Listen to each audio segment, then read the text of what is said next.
কথা বলছিলাম চট্টগ্রাম ও খাগড়াছড়ি জেলার নদী হালদা নদী নিয়ে,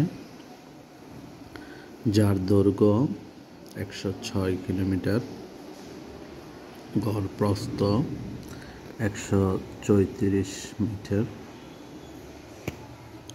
এই নদীর উৎপত্তিস্থল হচ্ছে মানিকছড়ি উপজেলার বাটনাতলী ইউনিয়নের পাহাড়ি গ্রাম